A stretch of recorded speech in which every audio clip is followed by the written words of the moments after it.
Nuclear facility வந்து கிட்டத்தட்ட பூமியிலேருந்து மலைக்கு அடிவாரத்துலேருந்து 90 மீட்டர் கீழே இருக்கு. ஸோ அந்த இது அடிக்கணும் அப்படின்னா அந்த மாதிரி ஒரு குண்டு வந்து அதுக்கு வந்து ஒரு specialised type of buster bombs வேணும். அதுக்கு இந்த பாம் வந்து கிட்டத்தட்ட இந்த பாம்புக்கு பேர் அமெரிக்கா கிட்ட மட்டும்தான் இருக்கு. GBU-43ன்னு பாம், அதுக்கு பேர் கன்வென்ஷனல் பாம். இந்த சண்டை வந்து அக்டோபர் 2024 பிளான் பண்ணியாச்சு. அடிக்கணும்னு இஸ்ரேல் அக்டோபர் 2024 ஸ்கெட்ச் போட்டு வச்சுட்டாங்க எல்லாத்தையும். அலி கமேனி வந்து ஹீ இஸ் த என்ன சொல்றது மெயின், அவங்க ரேடிக்கல் அந்த ஒரு ஷியைட் இமாம், இது மாதிரி அந்த இமாம் சொல்றபடி தான் அவங்க எல்லாம் நடந்துப்பாங்க, மதகுரு மாதிரி. ஸோ அவரு தான் வந்து த்ரெட்ஸ் எல்லாம் கொடுத்துருக்காங்க. அவர் தான் வந்து இது இப்படி பண்ணு அவர் கைட். அவர் எங்க தான் சார் இருக்கு அயத்துல்லா கமேனி? எனக்கு தெரிஞ்சு தெரிய வருது வந்து மாஸ்கோ போயிருப்பாருன்ற ஒரு மாதிரி, மாஸ்கோ ரஷ்யாவில் இருப்பாருன்ற மாதிரி தெரிய வருது. சைனா வந்து டிரான்ஸ்பாண்டர் ஆஃப் பண்ணிட்டு ஒரு கார்கோ ஏர்கிராஃப்டை ஈரானுக்கு அமைச்சிருக்காங்க. இது 3-4 நாள் முன்னாடி நடந்தது. அதில் என்ன அமைச்சிருக்காங்க அப்படின்னு இதான் நேற்றுக்கு ட்ரம்ப் சொன்னார், ஈரான் ஸ்கைஸ்லாம் எங்கள் கண்ட்ரோலில் தான் இருக்குது அப்படின்னு சொல்லிட்டு இருக்காரு. ஆனால் இப்போ ஈரான் என்ன சொல்கிறாங்கன்னா, நாங்கள் இன்னும் ஃபுல் ஃப்ளெட்ஜாக இறங்கவே இல்லை வாரில். இன்னொரு விஷயம், இப்போ G7 முடிச்சுட்டு வந்து PM மோடியை கூப்பிட்டுருக்காரு ட்ரம்ப். இல்லை நான் இப்போ வரல, நான் நெக்ஸ்ட் டைம் வரேன் அப்படின்ட்டு PM ட்ரம்ப் சொல்லியிருக்காரு. இந்தியாவும் அறிவிச்சிச்சு, இவன் ட்ரம்ப்பும் சொல்லிட்டாரு எல்லாமே சிவிலியன்ஸ்லாம் டெஹரான்ல காலி பண்ணுறாங்க. ஏதோ ஒரு சம்பவம் நடக்குது கண்டிப்பாக. ஒரு இன்னொரு 2-3 டேஸில் ஒரு 11 டன் பாம் GB-43 நான் சொன்னேன் இல்லையா சார், அந்த பாம் வந்து நியூக்ளியர் வார் ஹெட் போட்டோன்னா மொத்தமாக காலி.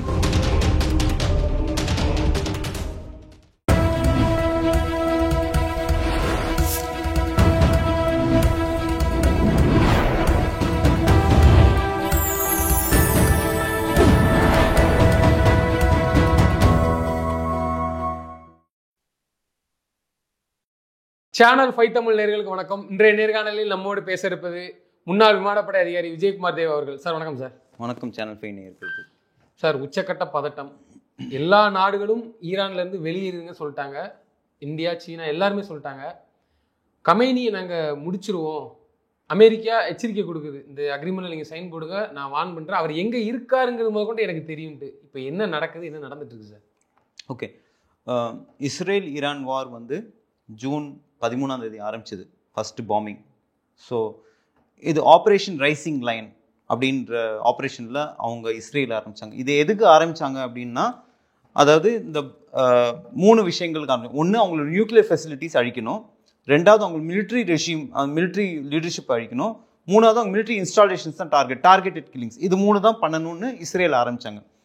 இஸ்ரேல் ஆரம்பித்து அடித்த ஃபஸ்ட்டு, ஸோ ஈரானில் வந்து கிட்டத்தட்ட 5 நியூக்ளியர் சைட்ஸ் இருக்குது. ஒன்று நட்டான்ஸ்ன்றது வந்து நியூக்ளியர் என்ரிச்மெண்ட் சைட்டு.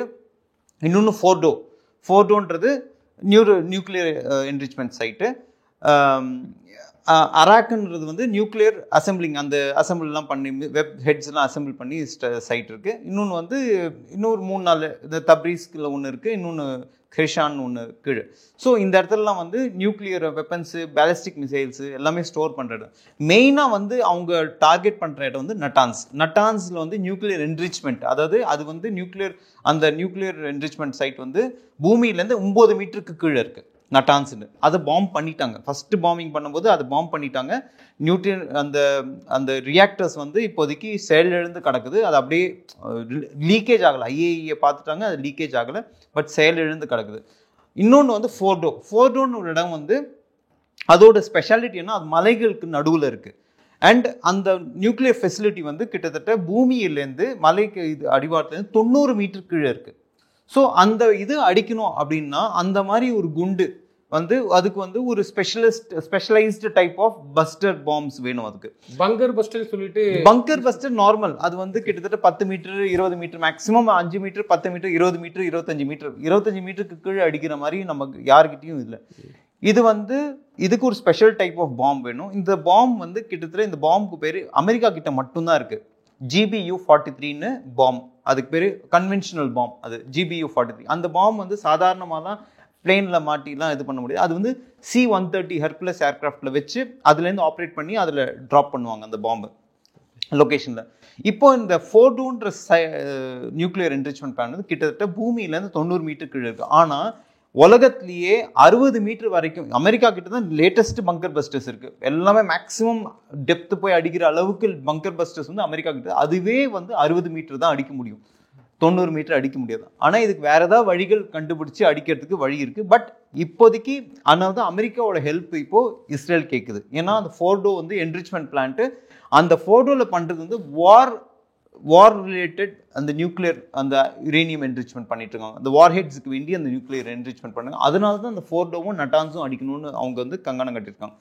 இப்போ ஏன் வந்து ஈரான் வந்து நியூக்ளியர் வச்சுக்கூடாது? ஏன் வச்சுக்கலாம், பட் அதுக்கு என்பிடி நியூக்ளியர் ப்ராலிஃபரேஷன் டிடி IAEA-ஓடது அது சைன் பண்ணணும். அது அவங்க சைன் பண்ணுவாங்க. நீ சைன் பண்ண அதுக்கு தான் பேச்சுவார்த்தைக்கு கூப்பிட்டுனே இருந்தாங்க. கிட்டத்தட்ட ஒரு வருஷமா இந்த இது ஆக்சுவலி இந்த சண்டை வந்து அக்டோபர் 2024 பிளான் பண்ணியாச்சு அடிக்கணும்னு. இஸ்ரேல் அக்டோபர் 2024 ஸ்கெட்ச் போட்டு வச்சுட்டாங்க எல்லாத்தையும் எங்கெங்க அடிக்கணும். கிட்டத்தட்ட அக்டோபர் இந்த ஜூன் 13 அன்னைக்கு 200 ஃபைட்டர்ஸ் போயிருக்கு. 200 ஃபைட்டர்ஸ் யோசிச்சு பாருங்க, 2000 கிலோமீட்டர் 200 ஃபைட்டர்ஸ் இஸ்ரேல்லேருந்து ஜோர்டான் சிரியாலாம் தாண்டி ஈராக்கை தாண்டி போய் ஈரான் அடிச்சுக்கிறாங்க. அவங்க எப்படி பிளான் பண்ணியிருக்காங்கன்னா கிட்டத்தட்ட வந்து அவங்களோட 3 விதமாக பிளான் பண்ணியிருக்காங்க. அவங்களோட மொசாட் டீம் வந்து என்ன பண்ணாங்க, எல்லாம் ஈரான் பார்டர் கிட்ட வந்து அவங்களோட ட்ரோன்ஸ்லாம் செட் பண்ணி அங்கே வச்சுட்டாங்க. ப்ளஸ் அவங்க மிலிட்ரி இதெல்லாம் அந்த ஓரமாக வச்சுட்டாங்க.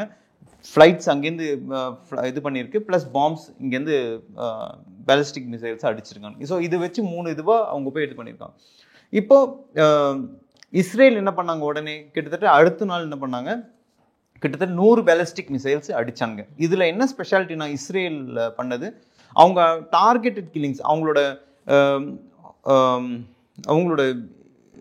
IRGC Iran revolutionary national guards IRGCன்னு ரெவல்யூஷனரி கார்ட்ஸ், அதான் இப்போ நம்ம இதில் வந்து எப்படி PARASF அந்த மாதிரி ஸ்பெஷல் எலீட் ஃபோர்ஸஸ் அந்த மாதிரி அவங்களோட எலீட் ஃபோர்ஸஸ், அது அவங்களோட IRGCயோட ஹெட் சலாமின்னு மேஜர் ஜெனரல் சலாமி அவனை அடிச்சானுங்க.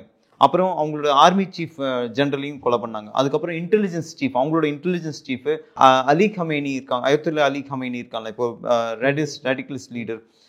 அவனோட பெஷ்கியான் வந்து ஈரான் பிரசிடென்ட் வந்து பெஷ்கியான் ஒருத்தர் இருக்காரு. அவர் தவிர வந்து இவங்க வந்து அலி கமேனி வந்து ஹீ இஸ் த என்ன சொல்றது மெயின், அவங்க ரேடிக்கல் அந்த ஒரு ஷியைட் இமாம், இது மாதிரி அந்த இமாம் சொல்றபடி தான் அவங்க எல்லாம் நடந்துப்பாங்க, மதகுரு மாதிரி. இமாம் அயத்துல்லா கமேனி அவர் என்ன சொல்றாரோ அதுதான், அவர் தான் சுப்ரீம் லீடர். அவருக்கு கீழே தான் வந்து president of Iran, Pezeshkian president of Iran வந்து அவருக்கு கீழே. ஸோ அவரு தான் வந்து த்ரெட்ஸ் எல்லாம் கொடுத்துட்டு இருக்காங்க. அவர் தான் வந்து இது இப்படி பண்ணு அவர் கைட்ஸ். ஸோ அவருக்கு இருக்கிற அவரோட இன்டெலிஜென்ஸ் சீஃபே அடிச்சிட்டாங்க. டார்கெட்டட் பக்காவா டார்கெட் பண்ணி பின் பாயிண்ட் பண்ணி டார்கெட் பண்ணி கில் பண்றாங்க ஈரான். இப்போ இந்த டார்கெட்டட் கில்லிங்ஸ்லாம் போய் அதுக்கப்புறம் ஒரு 5 நாள் ஒரு அந்த இவங்கெல்லாம் ஜென்ரல்லாம் கொலை பண்ண அப்புறம் இப்போ 5 நாள் இப்போ ஷட்மணின்னு ஒருத்தர் வந்து இப்போ புதுசா அப்பாயின்ட் பண்ணாங்க. அவரையும் டார்கெட் பண்ணி கில் பண்ணிட்டாங்க, அவரையும் கொலை பண்ணிட்டாங்க அந்த ஜெனரல் ஷட்மணி. இப்போ வேற ஒருத்தர் இப்போ புதுசா வந்திருக்காரு. இதுக்கு டைரக்டா அயத்துல்லா அமேனிக்கு வந்து இவங்க டார்கெட் பண்றதா இப்போ பேசிட்டு ஈரான். இதான் நேத்திக்கு ட்ரம்ப் சொன்னாரு, ஈரான் ஸ்கைஸ்லாம் எங்க கண்ட்ரோல்ல தான் இருக்கு அப்படின்னு சொல்லிட்டு இருக்காரு. ஆனா இப்போ ஈரான் என்ன சொல்றாங்கன்னா, நாங்க இன்னும் ஃபுல் ஃபிளெஜ்டா இறங்கவே இல்லை வார்ல, நாங்க இறங்கணும்னா கிட்டத்தட்ட. ஆனா ஈரான் கிட்ட பாத்தீங்கன்னா இப்போ வெப்பனைஸ் படி பாத்தீங்கன்னா ஈரான் கிட்ட கிட்டத்தட்ட 6 லட்சம் பேர் ஆர்மி பீப்புள் இருக்காங்க. ஆனா இஸ்ரேல் கிட்ட ஒரு 2 லட்சம் பேர் தான் இருக்காங்க. பிளஸ் ஈரான் கிட்ட வந்து நிறைய ஆர்மி ஃபுட் சோல்ஜர்ஸ். ஆனா அவங்களோட பட்ஜெட் பாத்தீங்கன்னா வெறும் 10 பில்லியன் தான். அதே இஸ்ரேலோட பட்ஜெட் 24 பில்லியன் ஆர்மிக்கு அந்த டிஃபென்ஸ்க்கு. ஸோ அப்படி அந்த கம்பேரிசன் பார்த்தீங்கன்னா மேன் பவர் வைஸ் ஜாஸ்தி பேர் இருக்காங்க, அவங்களுக்கு கம்மி பேர் தான் இருக்காங்க. ஏர்கிராஃப்ட்ஸு வெப்பன்ஸ் எல்லாமே கிட்டத்தட்ட ஈரான் 3500 பேலிஸ்டிக் மிசைல்ஸ் வச்சிருக்கான்ற மாதிரி கேள்விப்பட்டிருக்கோம். அவங்களுக்கு பங்கரே வச்சிருக்காங்க, பேலிஸ்டிக் மிசைல்ஸ்லாம் அடியில் ஸ்டோர் பண்ணுறதுக்கே ஒரு இடம் ஃபெசிலிட்டிஸ்லாம் வச்சிருக்காங்க, அந்த மாதிரிலாம் இருக்கு. But somewhere down the line அவங்களோட கமாண்டர்ஸ், அவங்களோட மிலிட்ரி சீஃப்ஸ்லாம் ஒன்று போக போக அவங்களுக்கு கைட் பண்ணுறதுக்கு மிலிட்ரி கைட் பண்ணுறது, டிஃபென்ஸ் வழியாக கைட் பண்ணுறதுக்கு சரியான ஆளுங்க இல்லை. ஸோ அதனால தான் வந்து ஈரான் கொஞ்சம் they are lacking behind in hitting the targets. Israel வந்து 7 ஃப்ரண்ட் வார் இப்போ வந்து பார்த்தீங்கன்னா ஹமாஸை அடிச்சானுங்க, ஹமாஸை டோட்டலாக காலி பண்ணாங்க.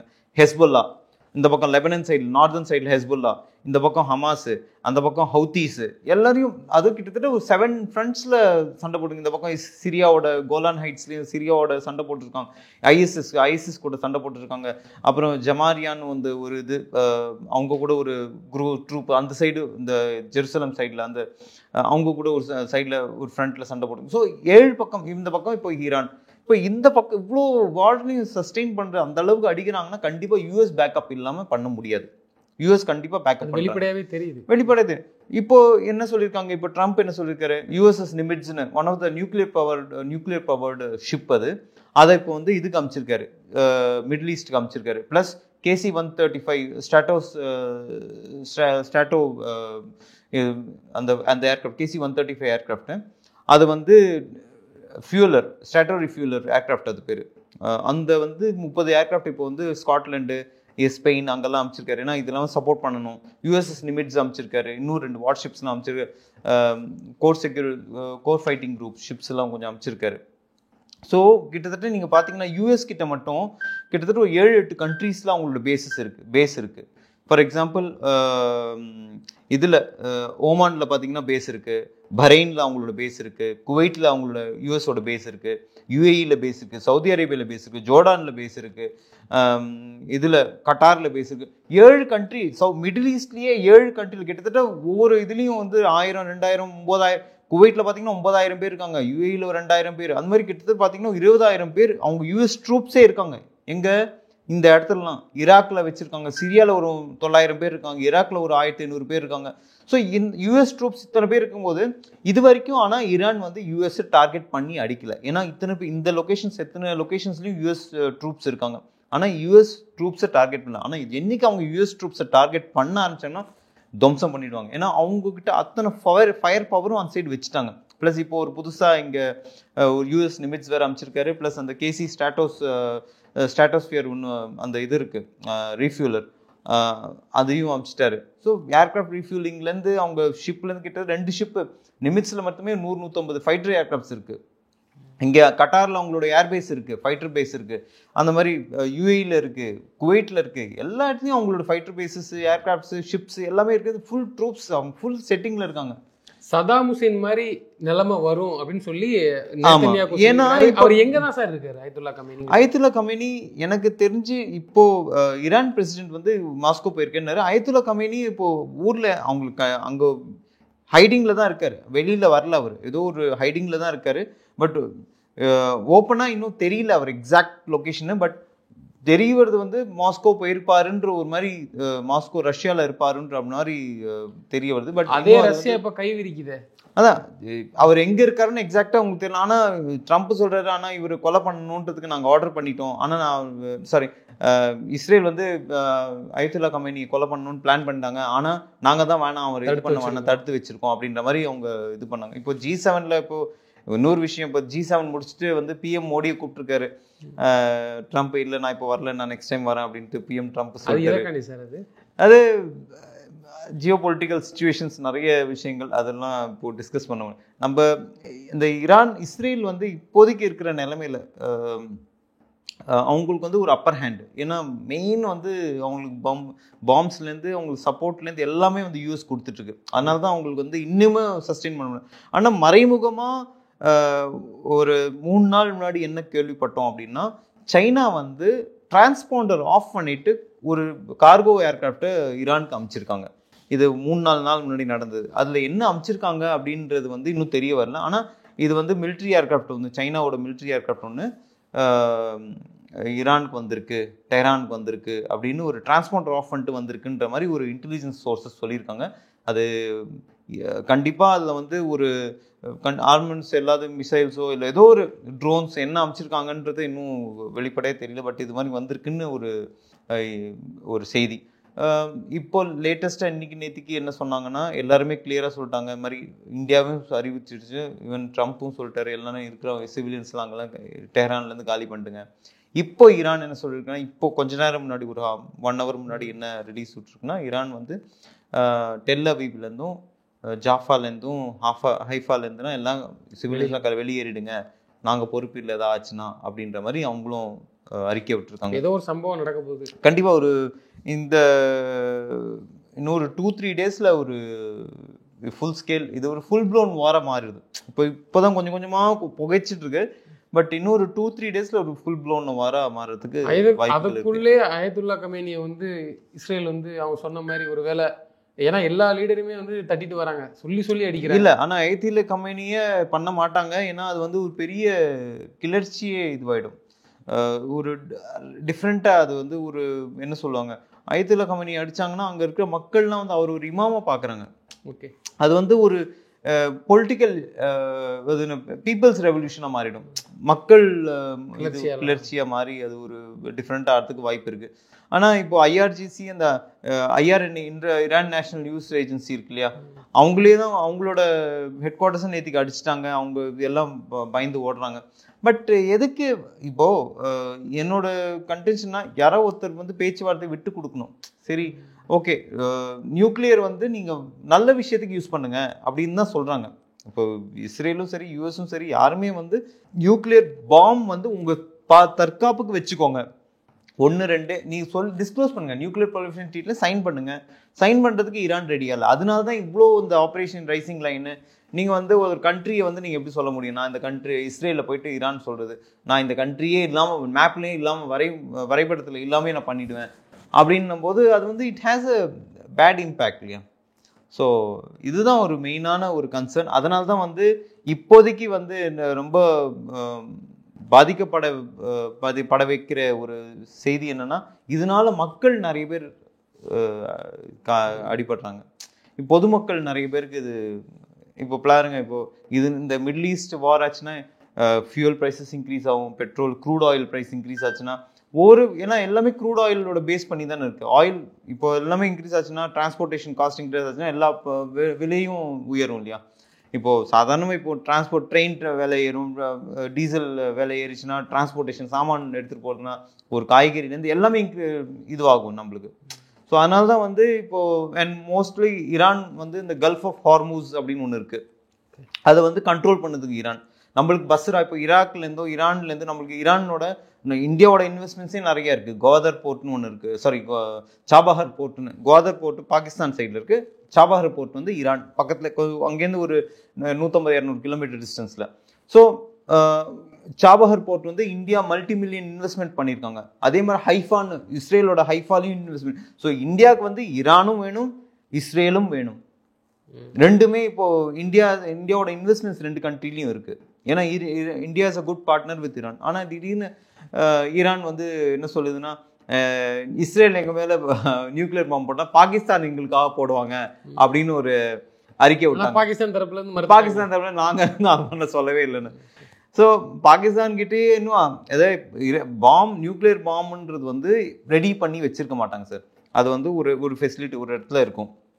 இன்னொரு நூர்கான், இப்போ அங்கே பார்த்தீங்கன்னா நூர்கான் ஏர்பேஸில் தான் அவங்களோட நியூக்ளியர் ஃபெசிலிட்டி இருக்குது. இன்னொரு இடத்துல அதோட எக்யூப்மெண்ட்ஸ்லாம் இருக்கும், இன்னொரு இடத்துல அந்த வார்ஹெட்ஸ்லாம். ஸோ 3மே வந்து 3 இடத்துல இருக்கும், ஒரே இடத்துல வைக்க மாட்டாங்க. ஸோ இது 3 இங்கேருந்து எடுத்து இங்கேருந்து இதெல்லாம் டிரான்ஸ்போர்ட் பண்ணி கரெக்டாக அசம்பிள் பண்ணி அதுக்கப்புறம் அடிக்கணும்னா டைம் எடுக்கும். இது ஓவர் நைட்டில் இன்றைக்கி அதுவும் வரைக்கும் இவங்கெல்லாம் பண்ணும்போதே எல்லாம் தெரிஞ்சிடும் யார் என்ன பண்ணுறாங்க, என்ன பண்ண போகிறாங்க, இன்டெலிஜென்ஸ் சோர்ஸ் வந்துடும்.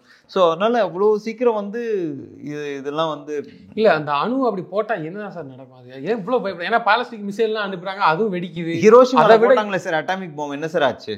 அதுக்கப்புறம் எந்த நாடுமே அதை யூஸ் பண்ணலையே சார். இந்த ஆனா அதை விட பவர்ஃபுல்லானது இப்போ இருக்கிற அதிநவீன அணு ஆயுதங்கள். அதுதான் பவர்ஃபுல்லான ஒன்று போட்டாச்சுன்னா இஸ்ரேலே கண்டிப்பா ஒரு 15 டன் 11 டன் பாம் GB43 நான் சொன்னேன் இல்லையா சார், அந்த பாம் வந்து நியூக்ளியர் வார் ஹெட் போட்டோன்னா மொத்தமா காலி. கிட்டத்தட்ட சார் அந்த அட்டாமிக் பாம் போட்டதுக்கே 150-200 கிலோமீட்டர் சுற்றி வட்டு இருக்கிற புழு பூச்சி எல்லாமே போயிடுச்சு சார். அப்போ இவங்ககிட்ட இன்னும் கூட அட்வான்ஸ்டாக இருக்கும். இப்போல்லாம் கிட்டத்தட்ட இஸ்ரேலில் காணாமல் போகிற அளவுக்கு பண்ணிடுவாங்க. அதனால தானே பயப்படுறாங்க. இஸ்ரேல் வந்து ஆப்ரேஷன் ரைசிங் லயன்றது காரணமே வந்து நீ நியூக்ளியர் பாம்பு பண்ணு, நான் வேணான்னு சொல்ல, பட் உன்னோட அணுமின் நிலையத்துக்கு யூஸ் பண்ணிக்கோ. நீ குண்டு தயாரிக்கிறதுக்கு யூஸ் பண்ணுறதுக்கு வார்கட்டுக்காக நீ பாம்பு வச்சிருக்க அப்படின்னா அது என்னோட கண்ட்ரியை நீ வந்து அதுவும் உன் கண்ட்ரியை அழிக்கிறதுக்கு தான் நான் இது பண்ணுறேன் அப்படின்னு சொல்லும் போது எனக்கு ஒரு இதுவாக இருக்குது. அதை சொல்லுங்கள். அதுக்கு தான் அவங்க வந்து ஆப்ரேஷன் ரைசிங் லைன் பண்ணிட்டு இருக்காங்க. போக போக சில எல்லாருமே ரெஸ்ட்ரெயின் பண்ணணும், எல்லாரும் G7 விட்டுட்டு எனக்கு G7ஓட இதுதான் முக்கியம்னு நேஷனல் செக்யூரிட்டி கவுன்சில் மீட்டிங் கூப்பிட்டாரு ட்ரம்ப். G7 மீட்டிங்கு போவே இல்லை, அவர் பாதியில் கேன்சல் பண்ணிட்டு 90 நிமிஷம் கிட்டத்தட்ட 1.5 மணி நேரம் வந்து நேஷனல் செக்யூரிட்டி கவுன்சில் மீட்டிங்கில் இருந்தார். ஸோ இதெல்லாம் முடிச்சிருக்கோம். பார்ப்போம், நம்ம இன்னைக்கு நாளைக்கு இன்னும் பெரிய இது இருக்குது. ஏன்னா 2 பேரும் இப்போ மாற்றி மாற்றி யாரும் விட்டு கொடுக்குற மாதிரி இல்லை. யாரோ ஒருத்தர் விட்டு கொடுத்து சரி ஓகே பேச்சுவார்த்தைக்கு வரணும், இனிமேல் இதுக்கு மேலே பேச்சுவார்த்தைன்றது இது சாத்தியமே இல்லைன்ற மாதிரி ஈரான் சொல்லியிருக்காங்க. இப்போ ஈரான் வந்து இப்போ 1 hour முன்னாடி திருப்பி த்ரெட் கொடுத்துருக்காங்க, டெல் அவீவ்லேருந்தும் ஹைஃபாலேருந்து ஜாஃபாலேருந்தும் நீங்களாம் கிளம்பிடுங்க அப்படின்னு. அவரோட இப்போ புதுசாக வந்திருக்கு சீஃப் வந்து ஆர்மி சீஃப் வந்து புதுசாக அப்பாயின்ட் பண்ணியிருக்காங்க, அவர் த்ரெட் கொடுத்துருக்காரு. ஆனால் ஈரானில் இருக்கிற most top leader, military leadership, intelligence leadership எல்லாத்தையும் அடிச்சுட்டாங்க. ப்ளஸ் ஈரான் வந்து மொசாடோட ஹெட் குவார்ட்டர்ஸ் நிறைய பேர் அங்கேயும் டார்கெட் பண்ணி கிட்டத்தட்ட 150-200 பேலிஸ்டிக் மிசைல் அனுப்பிச்சிருக்காங்க. கிட்டத்தட்ட இது வரைக்குமே 12லேருந்து 17 வரைக்குமே கிட்டத்தட்ட 350 பேலிஸ்டிக் மிசைல்ஸ் ஈரான் அடிச்சிருக்காங்க. ஸோ இந்த இவ்வளோ இது இருக்குது. ஸோ லெட்ஸ் சி எப்படி வந்து எடுத்துகிட்டு போகுது அப்படின்றது பார்ப்போம். நிச்சயமாக சார், வரக்கூடிய காலங்களில் தெரிய வரும் நீங்கள் சொன்ன மாதிரி. தொடர்ந்து தங்களது கருத்துக்களை பயந்தமைக்கு நன்றி. நன்றி.